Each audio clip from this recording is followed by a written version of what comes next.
Jai Shri Krishna, everyone. I am Anu Heda. I am a MMNA New England Sakhi, and I'm here to talk to you about the financial power of women.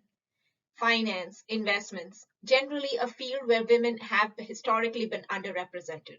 Unfortunately, we are also underrepresented in financial decision making that happens at home. And that, just like in every other industry, needs to change. Today, I want to share with you a few simple ideas that you can add to your financial power toolkit. The first one is the power of compounding.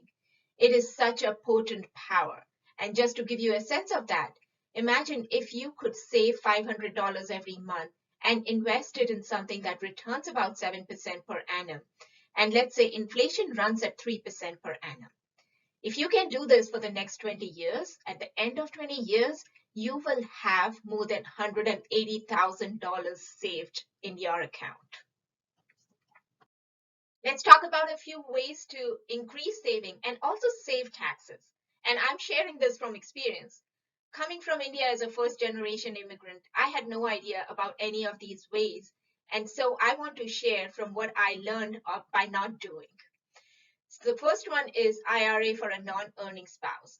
So many of us, when we come into this country, most likely on H4 visas, on F1 visas, etc., we're not making money. So we think that since we're not making money, we cannot save anything, right?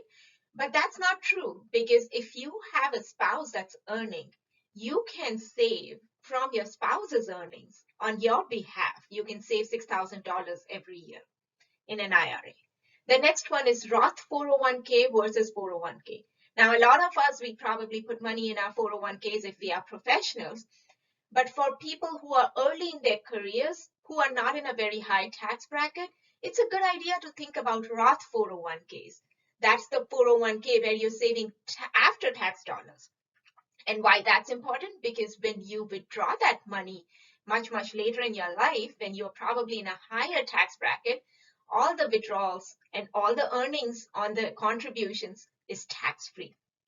The next one is backdoor Roth. Now, if you are already maxing out in your 401k plan, what else can you do to save for your retirement? Well, there's something called backdoor Roth, where you put about 6,000. If you're over 50, you put 7,000 every year, and you convert it into a Roth. Again, the contributions and the earnings, everything grows tax-free. And finally, Roth IRA for kids.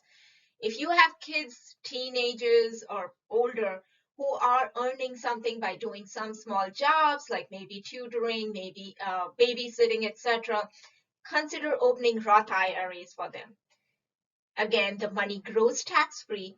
They can withdraw that money when they go to college. They can withdraw that money when they buy their first homes. What about many among us who have been fortunate enough to gather a sizable estate? Well, think about estate planning, think about wills, think about durable powers of attorney, healthcare proxy. Think about property titling and beneficiaries. Make sure the beneficiaries are up to date. Make sure the property titles are up to date. Trust, gifting, these are all ideas where you can transfer your wealth to the future generations and avoid probate, transfer it in a most tax efficient manner. And this one is closest to my heart, being a mother of two teenage daughters. Invest in the future.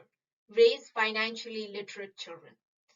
We all have kids who go to robotics classes, coding classes. We send them for debates, for dances, etc.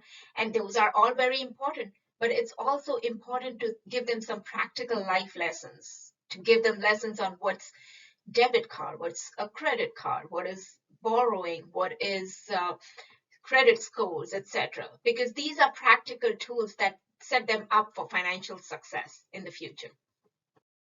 And with that, thank you very much for listening.